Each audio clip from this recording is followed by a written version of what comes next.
Hello friends, आज की इस वीडियो में हम बात करने जा रहे हैं कि किस तरह से आप आईडीबीआई बैंक में जूनियर असिस्टेंट मैनेजर और executive sales and operation officer के लिए अप्लाई कर सकते हैं। तो किस तरह से आपको रजिस्ट्रेशन फॉर्म फिलअप करना है, किस तरह से आपको ओवरऑल एप्लीकेशन फॉर्म फिलअप करना है, ठीक है। ए टू जेड इन्फॉर्मेशन मैं आपको बताऊंगा, क्या क्या आपको इंपॉर्टेंट इंस्ट्रक्शन है वो भी बताऊंगा। उसके अलावा एलिजिबिलिटी क्राइटेरिया आपको कैसे पता करनी है और कौन कौन इस फॉर्म को भर सकता है वो भी मैं आपको इस वीडियो में बताने जा रहा हूँ। तो वीडियो को एंड तक जरूर देखिएगा। इसके अलावा मैं आपसे शेयर करने जा रहा हूँ रजिस्ट्रेशन डेट क्या है, स्टार्टिंग कब हुई थी और इस एप्लीकेशन का एंडिंग क्या होगा। उसके बाद आप जब एप्लीकेशन फॉर्म फिल कर लेंगे तो उसके बाद आपको एप्लीकेशन फॉर्म फिल करने के बाद फी पेमेंट कैसे करना है वो भी मैं आपको बताऊंगा। फी पेमेंट करते समय ही मैक्सिमम लोग गलतियां करते हैं, तो गलती आप ना करो, इसका ध्यान रखना और फी पेमेंट प्रोसीजर देखने के बाद ही अप्लाई करना। तो चलते हैं, वीडियो को स्टार्ट करते हैं। यहाँ पे आपको येलो बटन पे click here for new registration पे क्लिक करना है। उसके बाद यहाँ पे आपको सिंपली बेसिक इन्फॉर्मेशन देनी है, फोटो एंड सिग्नेचर अपलोड करने हैं, डिटेल्स आपको देनी है जिसमें आप अपना एजुकेशन, क्वालिफिकेशन, एक्सपीरियंस वगैरह शेयर करेंगे। तो उसके बाद आपको प्रीव्यू कर लेना है और रजिस्ट्रेशन कंप्लीट कर लेना है। उसके बाद यहाँ पे आपको डॉक्यूमेंट्स अपलोड करने हैं, जो भी नेसेसरी डॉक्यूमेंट्स होंगे वो आपको यहाँ अपलोड करने हैं। उसके बाद आपको पेमेंट करना है, तो पेमेंट प्रोसीजर देखने के बाद ही पेमेंट वाले ऑप्शन पे जाएं और करें। उसके बाद यहाँ पे आपको सबसे पहले तो आपको अपना फर्स्ट नेम बताना है, उसके बाद कंफर्म कर देना है, और अगर आपका कोई मिडिल नेम है तो वो भी आपको बताना है और कंफर्म कर देना है। उसके बाद आपको यहाँ पे लास्ट नेम बताना है और लास्ट नेम बताने के बाद लास्ट नेम कंफर्म कर देना है। उसके बाद यहाँ पे आपको अपना फुल नेम शो होने लगेगा, तो आप यहाँ पे चेक कर सकते हैं अपना फुल नेम। उसके बाद यहाँ पे आपको अपना मोबाइल नंबर दिख रहा होगा, यहाँ पे आपको मोबाइल नंबर डालना है, टाइप करना है और कंफर्म कर देना है मोबाइल नंबर। उसके बाद अगर आपका कोई अल्टरनेटिव मोबाइल नंबर है तो वो डालना है, नहीं तो इसे छोड़ देना है। उसके बाद यहाँ पे आपको अपनी ईमेल आईडी डालनी है, ध्यान रखना @ से पहली वाली ईमेल आईडी आपको यहाँ डालनी है। उसके बाद यहाँ पे आपको डोमेन सेलेक्ट कर लेना है gmail.com, और उसके बाद यहाँ पे आपको पूरी फुल जीमेल आईडी यहाँ पे डालनी है, ठीक है। उसके बाद यहाँ पे जो कैप्चा दिख रहा है, सिक्योरिटी कोड, यहाँ पे डाल लेना और सेव नेक्स्ट वाले ऑप्शन पे क्लिक करना। उसके बाद यहाँ पे आपके पास फोटो और सिग्नेचर का ऑप्शन आ जाएगा। तो यहाँ पे गाइडलाइंस से अगर आपको कोई प्रॉब्लम आती है तो यहाँ से देख सकते हैं, नहीं तो यहाँ पे डायरेक्टली फोटो अपलोड करना है जिसका साइज 20 से 50 केबी है, ठीक है। और यहाँ पे आपको सिग्नेचर अपलोड करना है जिसका साइज 10 से 20 केबी। अगर रिड्यूस नहीं कर पाओगे तो आई बटन पे मैं उसका लिंक दे दूंगा। उसके बाद इनको कंफर्म करने के बाद यहाँ पे आपको नेक्स्ट करना है। नेक्स्ट करने के बाद सिंपली यहाँ पे आपको डिटेल्स फिल करनी है, ठीक है। तो बड़े आराम से चल रहे हैं, अगर कोई आपको स्लो लग रहा हो तो आप फास्ट कर सकते हैं। उसके बाद यहाँ पे आपको पोस्ट सेलेक्ट कर लेना है, ठीक है। तो यहाँ से हम पोस्ट सेलेक्ट कर लेंगे, दो ही पोस्ट है, एक है जूनियर असिस्टेंट मैनेजर और एक ईएसओ की। उसके बाद यहाँ पे आपको कैटेगरी सेलेक्ट कर लेनी है, जनरल हो, एसटी हो, एससी हो, जो भी हो यहाँ पे आपको सेलेक्ट कर लेना है, ओके कर देना है। एंड देन यहाँ पे आपको बताना है कि अगर आप 40% से ज़्यादा डिसेबल हो तो यहाँ पे आपको यस करना है, अदरवाइज आपको नो करना है, ठीक है। अगर आप यस करते हो तो यहाँ पे आपको एक और ऑप्शन खुलता है कि टाइप ऑफ डिसेबिलिटी क्या है वो आपको यहाँ बताना है। उसके बाद ओके कर देना है, ठीक है। उसके बाद यहाँ पे आपको डिसेबिलिटी परसेंटेज यहाँ पे आपको बताना है कि परसेंटेज क्या है डिसेबिलिटी का। उसके बाद यहाँ पे आपको बताना है कि जो डिसेबिलिटी है आपकी परमानेंट है या फिर टेम्परेरी है। परमानेंट है तो यस, अदरवाइज नो करिए। उसके बाद आपसे पूछा है कि क्या इससे आपको मतलब राइटिंग स्पीड में कुछ अफेक्ट होता है, ठीक है। अगर आपको इस डिसेबिलिटी से राइटिंग स्पीड में कोई अफेक्ट आता है तो यस करिए, अदरवाइज नो। उसके बाद अगर आप डिसेबल नहीं है तो सिंपली नो करके आगे बढ़िए। और यहाँ पे ये वाला जो ऑप्शन है उनके लिए है जिनको राइटिंग में कोई प्रॉब्लम आता है। तो इस एक्ट के दौरान अगर आपको राइटिंग में प्रॉब्लम आता है तो सिंपली आप यस करिए, अदरवाइज आपको नो करना है। उसके बाद यहाँ पे आपको कंपनसेटरी टाइम चाहिए एग्जामिनेशन में, तो वो आपको बताना है यस और नो। उसके बाद यहाँ पे स्क्राइब की सर्विस भी अवेलेबल है, अगर आपको स्क्राइब ला रहे हैं अपना तो यहाँ पे आपको बताना है यस और नो। उसके बाद आपको यहाँ पे एक अपना गवर्नमेंट हेल्थ केयर इंस्टीट्यूशन से आपको एक सर्टिफिकेट लाना है जो आपको प्रमाणित करता हो कि आप विकलांग हैं।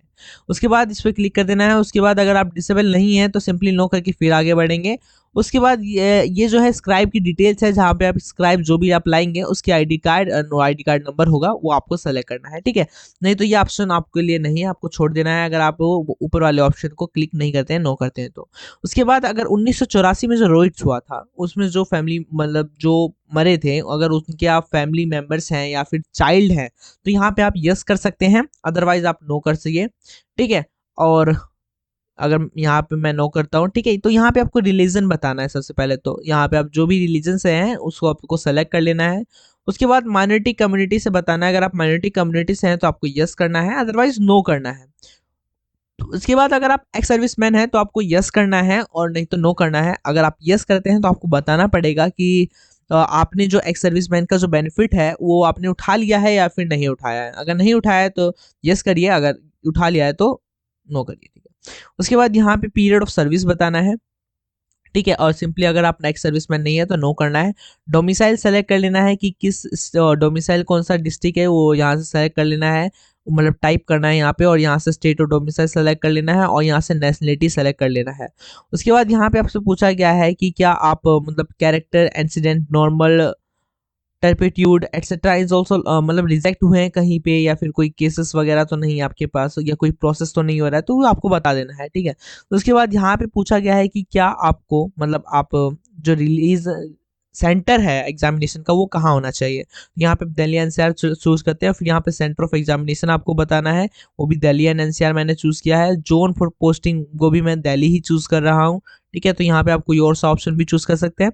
उसके बाद यहाँ पे आपको बताना है स्टेट फॉर पोस्टिंग, अगर आपकी पोस्टिंग होती है तो कौन से स्टेट में हो। तो यहाँ पे दो ऑप्शन थे, मैंने दिल्ली ही चूज कर लिया। उसके बाद यहाँ पे आपको अपनी 2 आईडी कार्ड डिटेल्स देनी है। सबसे पहले यहाँ से आप पैन कार्ड, पासवर्ड कुछ भी एक सेलेक्ट कर सकते हैं। मैं यहाँ से आधार कार्ड सेलेक्ट करता हूँ। यहाँ पे आपको आधार कार्ड नंबर देना है। उसके बाद यहाँ पे मैंने दूसरा पैन कार्ड सेलेक्ट कर लिया, यहाँ पे आपको पैन कार्ड नंबर देना है। ठीक है। तो यहाँ पे आपको ये सारी चीजें सेलेक्ट कर लेनी है। आप अदर चीजें भी सेलेक्ट कर सकते हैं जैसे पासपोर्ट, ड्राइविंग लाइसेंस वगैरह। ठीक है। तो ये मैंने ऑलरेडी पैन कार्ड सेलेक्ट कर रखा है तो उसको छोड़ दूंगा। यहाँ पे आपको आईडी कार्ड नंबर देना है, सिंपल। उसके बाद यहाँ पे आपको डेट ऑफ बर्थ फिल करनी है। ठीक है। तो यहाँ से हम डेट सेलेक्ट कर लेंगे। ठीक है। यहाँ से हम मंथ सेलेक्ट कर लेंगे और यहाँ से हम ईयर सेलेक्ट कर लेंगे। ठीक है। तो जिस भी ईयर में बोर्न हो, यहाँ पे मैक्सिमम ईयर 25 है, 25 से ज्यादा हो तो आप इस फॉर्म को नहीं भर सकते हो, ये एलिजिबिलिटी क्राइटेरिया में आता है। उसके अलावा मैं बताऊंगा एलिजिबिलिटी क्राइटेरिया आपको कैसे ढूंढना है। उसके बाद अगर आपको कोई ट्विन ब्रदर सिस्टर है तो आपको यस करना है, अदरवाइज नो करना है। अगर कोई है तो यहाँ पे आपको उसका जेंडर बताना है और उसका नाम बताना है। ठीक है। यहाँ पे उसका नाम बताना है। ठीक है। और नहीं है तो सिंपली नो करना है और आगे बढ़ना है। उसके बाद यहाँ पे आपको बताना है कि आप मैरिटल स्टेटस क्या है आपका, अनमैरिड हो या फिर मैरिड हो। उसके बाद यहाँ पे अगर मैरिड हो तो आपको स्पाउस का नाम बताना पड़ेगा, अनमैरिड हो तो सिंपली पिताजी का नाम बताइए, यहाँ पे माता जी का नाम बताइए।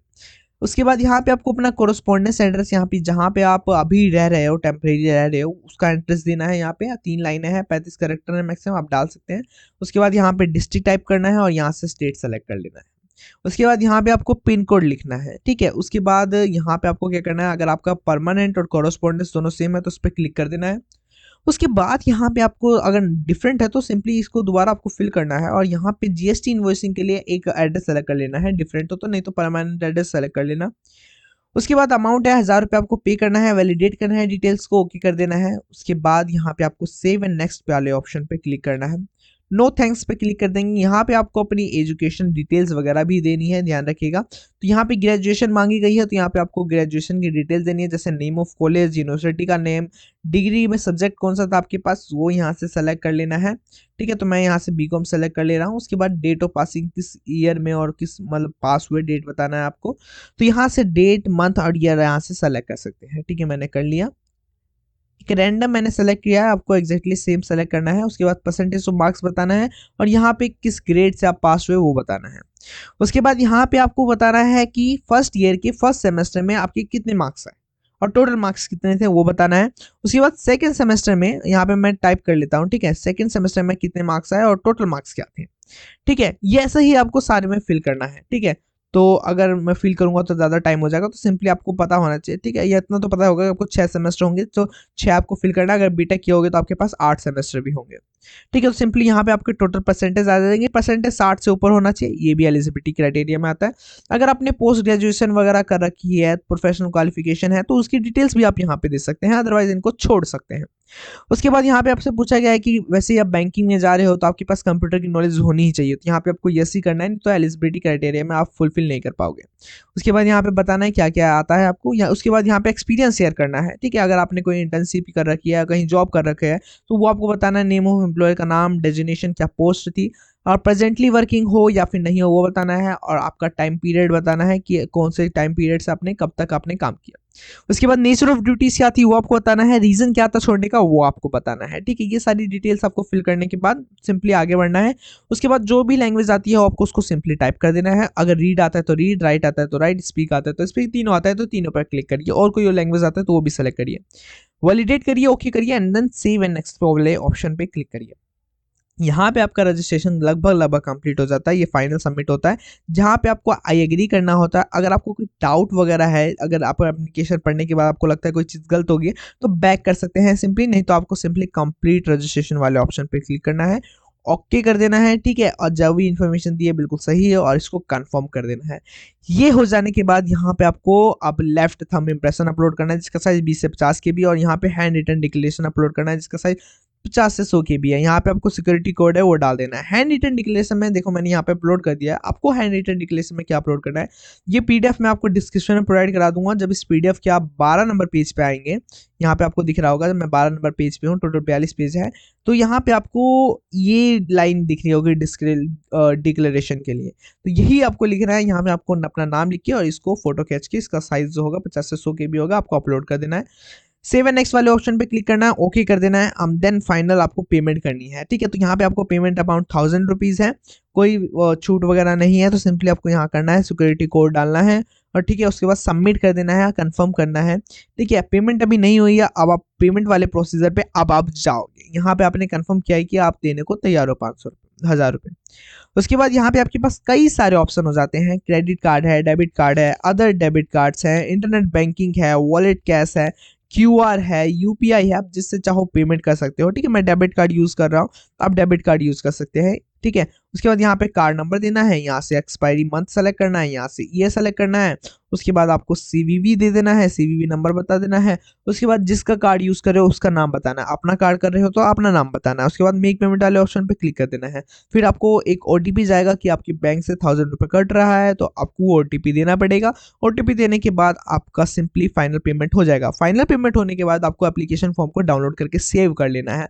इतना आपको कर लेना है और यहाँ पे आपका पूरा प्रोसेस कंप्लीट हो जाता है। अगर आपको वीडियो अच्छी लगी हो, लिटरली अच्छी लगी हो, तो लाइक कर देना, ठीक है। अगर वीडियो की जो इन्फॉर्मेशन है अगर आपको अच्छी लगी हो तो अपने दोस्तों के साथ शेयर कर देना, ठीक है। और चैनल को जरूर सब्सक्राइब कर देना ताकि ऐसी ही वीडियो आपके पास तुरंत आ जाए।